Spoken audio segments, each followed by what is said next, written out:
today I'm going to read you a story called Project Popcorn. Are you ready to listen? Okay, I'm going to read you the story. Project Popcorn. Thanks for your order, William called, waving goodbye to his neighbor. Yes, 2 more tins of popcorn sold. William couldn't wait for tonight's community champions meeting. He could already tell his fundraiser was going to be the best one ever. That evening at the meeting, William sat next to his friend Lizzie. I've sold 6 tins so far, he whispered to her. Lizzie looked impressed. I wonder what this year's bag will look like, she replied. The champs earned a badge for each volunteer project they did.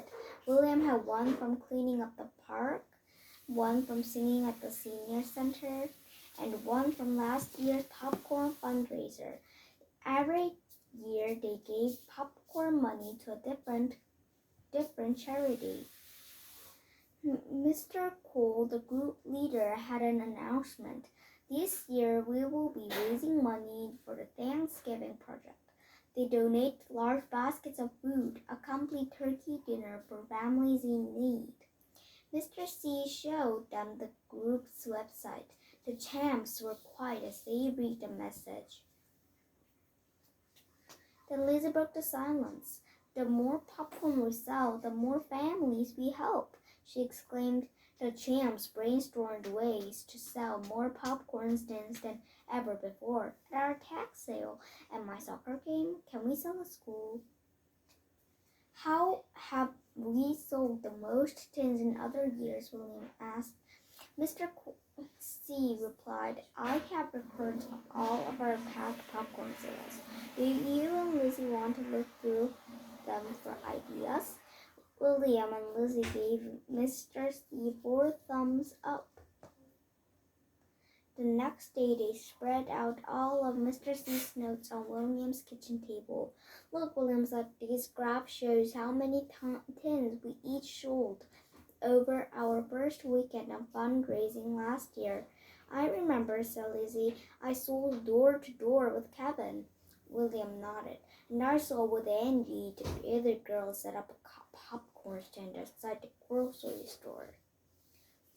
Wow, the kids at the popcorn stand sold 28 tins. That's a lot, Lizzie pointed out. Yes, but they also have more kids selling. William said, what we need is a first number of tins each kid sold.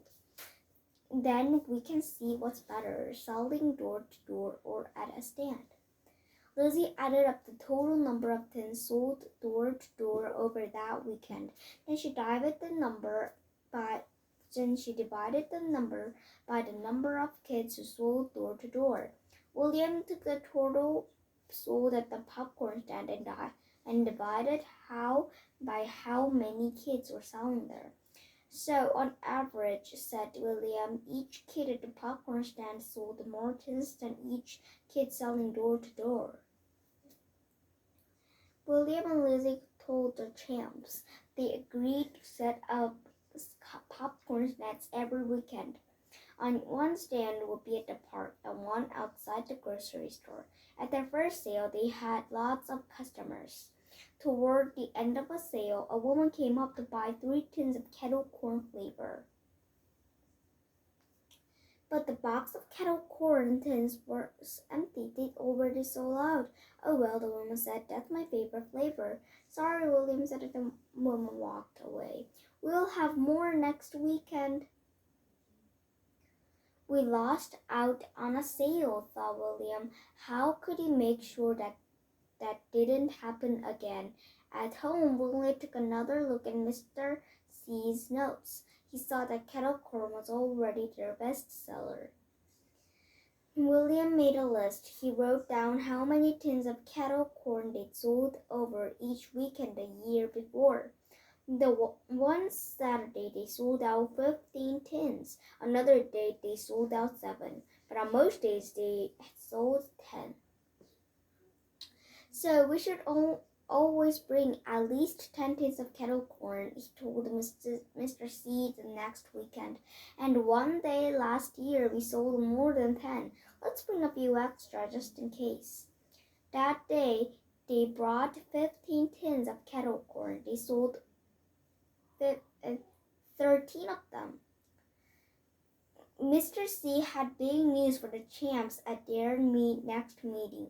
This will be the last weekend of the popcorn fundraiser, he told them. So far, we have sold 175 tins of popcorn. The kids cheered. That's more than we've ever sold before, said William. Angie raised her hands. Let's try to sell everything we have left, she exclaimed.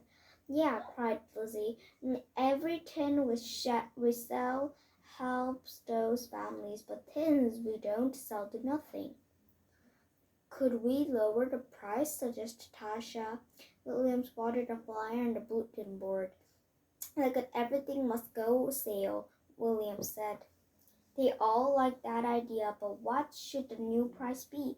It can't be too low, William said after the meeting. We still want to raise lots of money.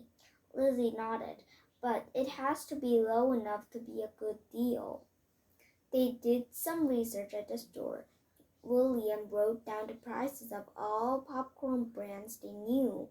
They compared them of the price and the Champs popcorn, which turned out to be the most expensive. On the last day of the sale, they set their new price right in the middle of the store prices.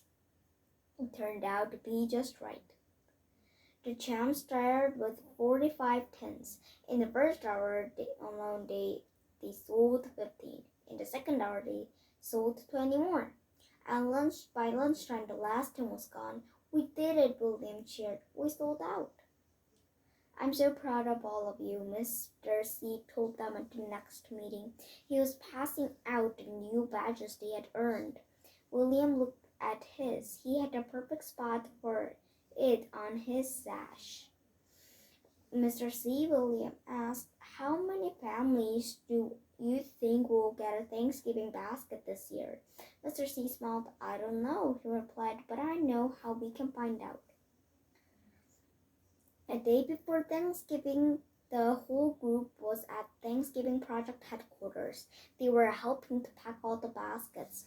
There are so many, William said to Lizzie. A volunteer overheard there are 200 of them. 200. She told them that's double what we gave away last year. Your donation really helped with that.